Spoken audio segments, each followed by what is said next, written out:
welcome back. We're getting ready to load the car up or hook the truck up to the trailer and head over to the shop.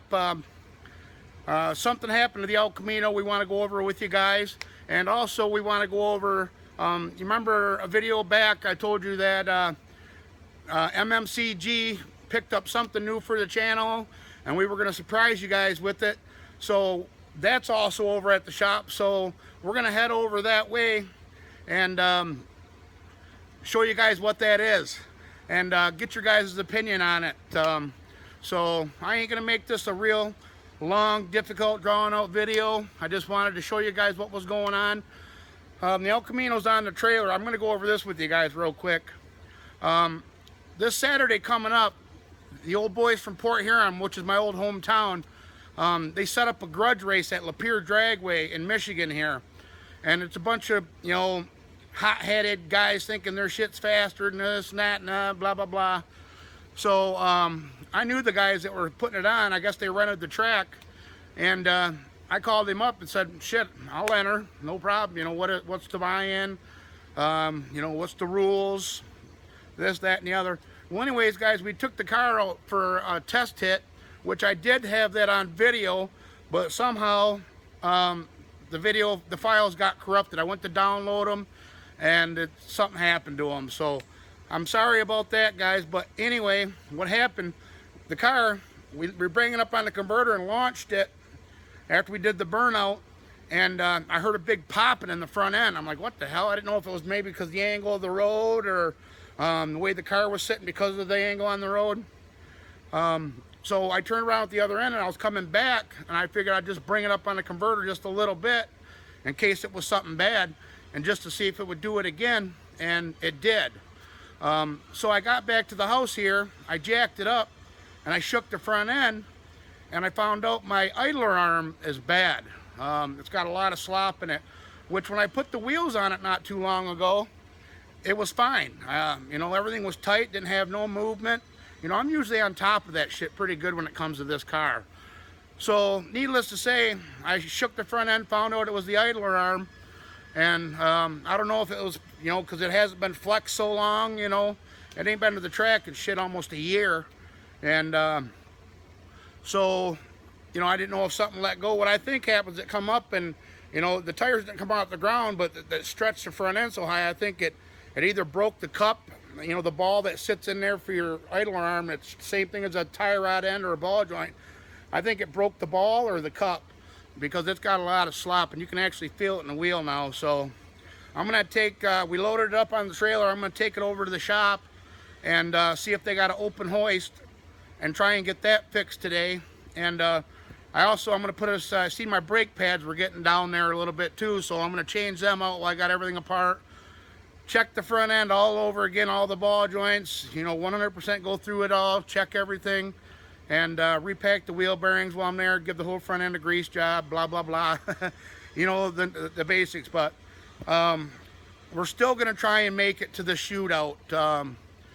I called and told him, you know, what was going on, and he said, well, you know, let me know what's going on, we'll save you a spot there. So anyway, enough rattling on. We're gonna get this trailer hooked up and we're gonna head over to the track, or over to the shop, over to the track. Yeah, we wish. But hold tight, guys, we're gonna head that way.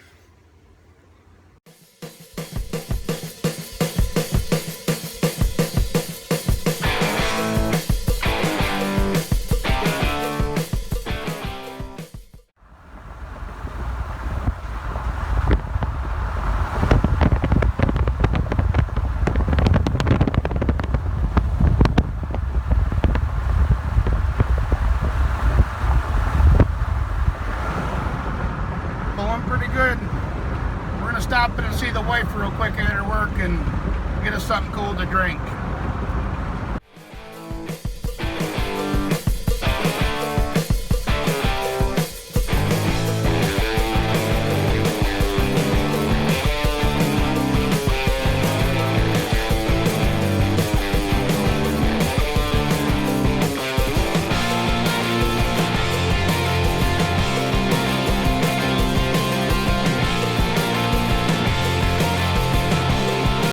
Alright guys, we made it over here to the shop, and before we get going on the El Camino, they're busier than crap right now, so it ain't looking good on getting a hoist to get that pitman iron changed and check this front end out. But time will tell.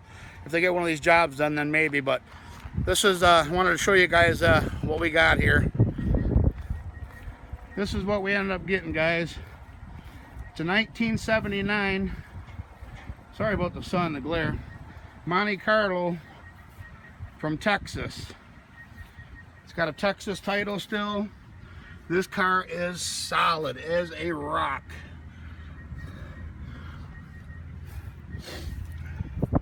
They already started doing some modifying there. Let's see if I can get look at the bottom of these doors, guys.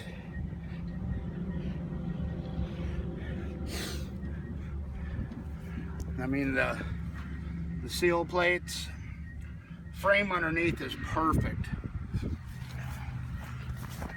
I mean, inside the wheel wells where they always go bad, I mean, you can still see the pop rivets in there, the factory riveting. A little bit of, but I'm getting ready to vacuum it out. I mean, God, the sun is just horrible. See if I can get some shadow for it. But up in here is where they usually rot out. I mean, this thing is just, besides it's a bunch of shit in here,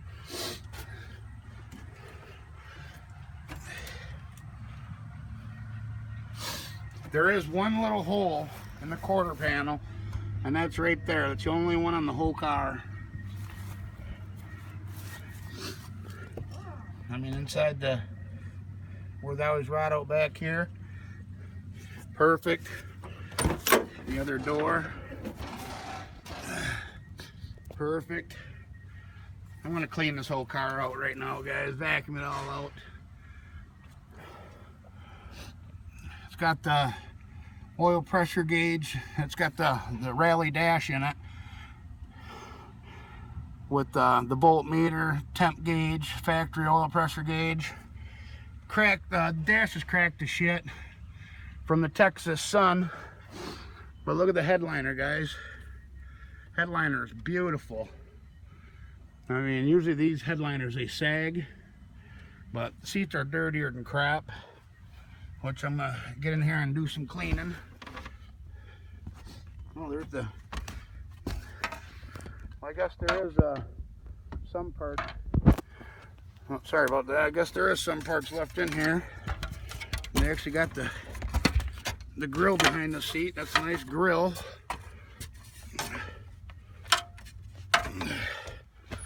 Which I thought it's got what it is, guys. This guy bought it. Man, this sun is just relentless. But it needs a front core support, passenger front fender, and the nose cone with the headlights. The guy bought it, and he's got a nice Monte, and he bought it for a parts car. He took the parts off he needed, and he sold the rest. So for the price I got it for, you can't beat it. These deck lids are the aluminum deck lids. There's the factory color black. It was a factory black car. So let me get out of the sun here, guys.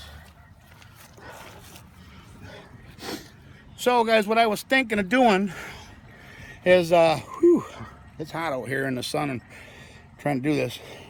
But what I was thinking about doing, guys, is I got enough parts laying around to build a bad boy small block. I got that 400 block that we were going to use for the boys' car, but we ended up switching it over to the 350 or to 355. I got multiple sets of roller rockers. I got other camshafts. Like I said, I got enough stuff to build a bad boy motor, besides another set of heads. So what I was thinking about doing, and I wanted to see with you guys what you guys think. Leave in the comments below what you think we should do. Should we build this into the ultimate drag car? I mean, gut the interior out of it, put some plexiglass windows in this, and a roll cage, and race the crap out of it. I was kind of leaning that way because what it is, guys, what's been holding me back, my car, the El Camino, I got shut down at the track last year in the quarter mile. They'll let me race eighth mile, but they won't let me go quarter. It's too fast without a roll cage. And I really don't want to cut that car up. It's an original SS car, you know, so I really don't want to cut that car up and destroy it. So I was thinking about, you know, instead of twisting that body all up to shit, why don't we just, you know, build this car and make a bad boy out of this and put the El Camino back to stock and make it a cruiser, you know what I mean? You know, the Monte Carlos this year are hard to find too. So, I mean, I don't know what the value of them. I know what G-bodies, everybody wants a G-body, and they're perfect platform. They're full frame cars to build a race car out of. But, man, I can't see out of them glasses when I'm sweating like this. But, you know, they're perfect platform for a race car, full frame. I think they're like 32 to 3,400 pounds factory weight. This car still has the Texas title too. It hasn't even been transferred into a Michigan title yet, so that's a bonus. So the way I knew it came from Texas, it's got a Texas plate on the back still. It hasn't been on the road since 2002, so it's been off the road for what, 2002, so 18 years. Wow, it's a long time. But like I said, you don't find many cars this solid. I mean, this thing underneath, hold on guys, we got a quarry over there, and they're draining gravel into railroad cars. It's annoying sometimes, especially when you're trying to do a video. But anyway, leave in the comments what you think we should do. You know, I thought about maybe just trying to resell it, make some money, put more money into our, you know, the El Camino, or, you know, because it needs a windshield. You can see the windshield's broke. The dash pad's shitty. But I mean, the car, I mean, itself is solid as a rock. Besides that one little itty bitty hole in that quarter panel, I mean, you just don't find them like this anymore, guys. But anyway, I got the vacuum out here. I'm gonna start cleaning this up. Maybe I'll throw you on time lapse, and we'll get some footage in. All right, guys, hold tight.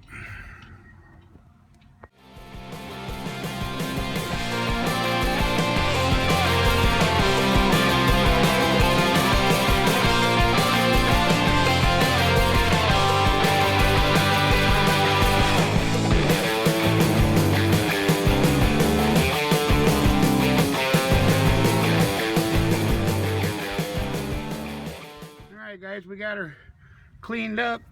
There's a couple stains where it looks like somebody put parts on here. Carpets are kind of stained up, but for the most part it cleaned up pretty good.